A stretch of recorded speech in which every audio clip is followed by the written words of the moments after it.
Kyk, wat is 'n volkssaak nou sonder 'n knal? En nou eindig ons hierso in 'n stalletjie op, wat my hart laat warm brand, want hier's klomp goed wat redelik hard kan praat, mits jy hom met genoeg swartkruit voer. En ons staan hierso by oom Johan Gryiling. Vertel vir ons oom, waar is jy vandaan en wat gaan aan hierso by julle? Ja, sê, ek is daar van Witbank af en die hele ding het begin by die geloftefeeste. Ek het paar Griekie replikas laat maak.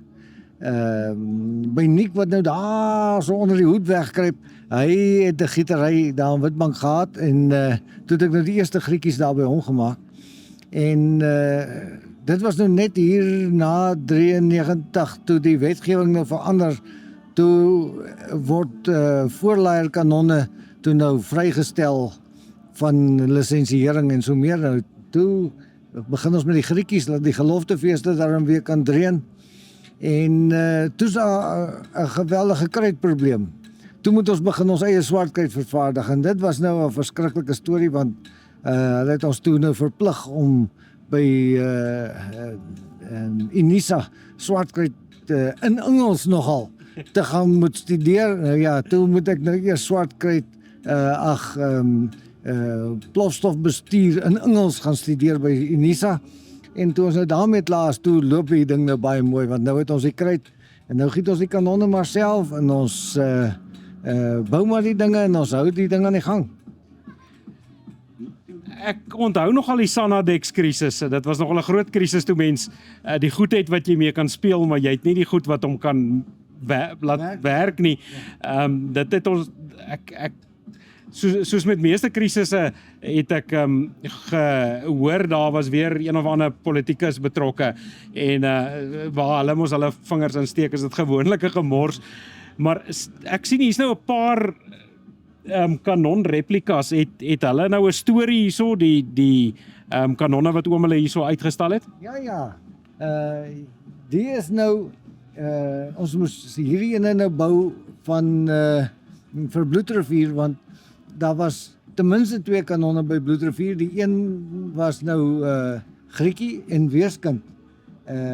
Dan lees ons van 'n 4-voet koperkanon van Sardelselje. Nou toe begin ons en giet so 4-voet koperkanon vir Bloedrivier. Nou ja, toe ons nou die patrone het, toe maak ons nou sommer 'n klompie meer, jy weet, terwyl ons nou al die moeite gedoen het om die patrone aan die gang te kry, toe bou ons nou maar sommer nog. Nou, destyds was hulle nou nie op 'n veld onderstel soos hierdie nie, hulle het hulle sommer op die agtertang van 'n ossewa gesit. Nou ja, toe, omdat ons die ZR Kanonniersvereniging is, skiet ons nou 1 keer 'n jaar daar by Potchefstroom lewendige ammunisie en nou ja, dan het jy dan 'n goeie kanon nodig om te kan skiet tot daar voor by die skuwe, jy weet, hulle is dan so op 800 tree. Dan moet jy daar 'n bietjie laai om te kan raak skiet. Ek moet nou sê, ons by Parekraal was bevoorreg gewees om 'n Griekie replika te kry wat verlede jaar nogal op 13 Desember wat vir Parekraal baie belangrik is, het ons die kanon in ontvangs geneem en gelukkig het die ouens nou die goed aangestuur oor die hele proses. So verduidelik vir ons 'n bietjie die hele proses van kanon maak, want dit is nie net ou sien nou hierso 'n loop en dan lyk dit nou baie mooi, maar dit is baie werk voor hy lyk soos hy hier lyk. Daar sê mens moet nou maar eers pattern maak, dis nou 'n houtpatroon of daar's nou verskillende maniere om patrone te maak, maar gewoonlik 'n houtpatroon maak jy nou presies op skaal en die word dan nou binne in sand gesit en 'n kanon soos hierdie word regop gegiet omdat jy nie graag wil enige blowholes of swakpunte hier in die kamerkant hê nie, want hier is die hoogste druk. So die koper word dan van bo af ingegiet of die kopermengsel word dan van bo af ingegiet en na die tyd word die gat geboor. Ja, dis maar omtrent die kruks van die saak. Nou as oom hulle nou so kompetisie skiet met die oom het nou vertel hoe ver jy nou met die ding moet skiet, dan moet jy nou maar seker jou mik ken, maar skiet hy dan nou maar soos 'n ou in die films gewoond is, skiet hy nou 'n ronde bal of hoe lyk sy ammunisie? kyk, jy kan hulle het dit nou grape shot genoem, dit is nou 'n klomp haalkorrels. Is maar 'n groot haalgeweer as jy dit hang nou maar van jou skuwe af. Ons skiet nou en dan van daai grove haalkorrels en anders te skiet ons 'n ronde bal met 'n lappie soos wat jy maar met jou voorlaaier sou gemaak het. Nou ek weet nou hoeveel kruit het 'n voorlaaier nodig. Maar ek dink hierdie ouetjie is 'n bietjie hongerder as dit. Hoeveel kruit gebruik jy op trent om 'n skoot te skiet op so 'n kanon? Nee, hierdie ou is baie billik man. Hy vat so, jy kry dan so 4 skote uit 'n blik uit of 3 skote uit 'n blik uit. Dis nou 'n 500 gram blik. Ons het hulle nou gemaak en jy sal sien daar staan not for sale to the British. Want toe ons oupas nou uit die Kaap uittrek, toe is daar 'n verbod. Ons oupas mag nie kruit oor die visrivier gebring het nie en so hulle moes nou die kruit insmokkel. Nou is dit payback time, jy weet, soos die Engelse sê. So dis hoekom dit not for sale to the British is.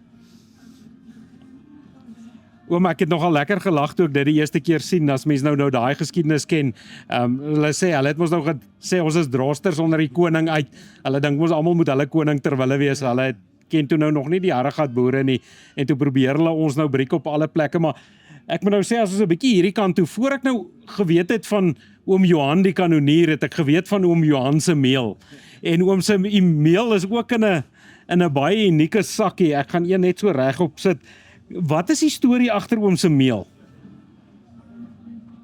Jong, ons word mos so bedrieg. Hulle voer die milies nou allerhande gemors dat hulle nou teen Roundup ready is en also aan. Nou om ordentlike erfsaad in die hande te kry is nogal 'n probleem. Mense sukkel om erfsaad in die hande te kry. En mense opbrengs is nou baie minder as wat moderne milies is. So, jy kry maar so 3-4 tonne hektaar op 'n goeie jaar. Maar dis nou erfsaad wat geplant is, so daar's nou geen gifstowwe en so aan nie. Maar ongelukkig hou die miet in die goggas hou nou verskriklik baie daarvan omdat daar nou nie gifstowwe by is nie, maar dit is ook not for sale to the British. Net hulle het ons nou nie met die meel verneek nie, behalwe die gemors wat hulle vir ons oumas en oupas daar in die konsentrasiekamp gevoer het. Maar dis hulle verdiende loon. Oom, gee my nou die goeie nuus. As daai meelsakkie oopmaak, is daai mielies daarom geel mielies? Nee, dis wit mielies. Hierdie is ou Border King. Dit is 'n mielie wat hulle destyds daar in Rhodesia ontwikkel het. So dit is Border King, is 'n wit mielie. Ek dink vir 'n wit mielie hou ek die wit mielie kan nog gaan, maar daai Engelse naam gaan ons 'n nuwe ding vir moet hy dink. Oom Johan, baie dankie vir jou tyd. Baie dankie dat jy ons meer kom vertel het oor die kanon, meer vertel het oor die meel.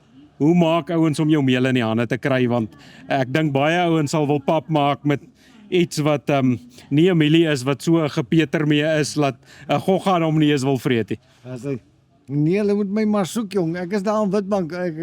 Hulle kan op die internet kyk as hulle my ergens te bel raak wil. As hy gaan kyk daar, gaan soek vir oom Johan op. Ek moet sê ek het al eendag so lekker pot pap geëet van hierdie en dis onverbeterlik. Dis nie daai wat jy by jou plaaslike meele kry nie.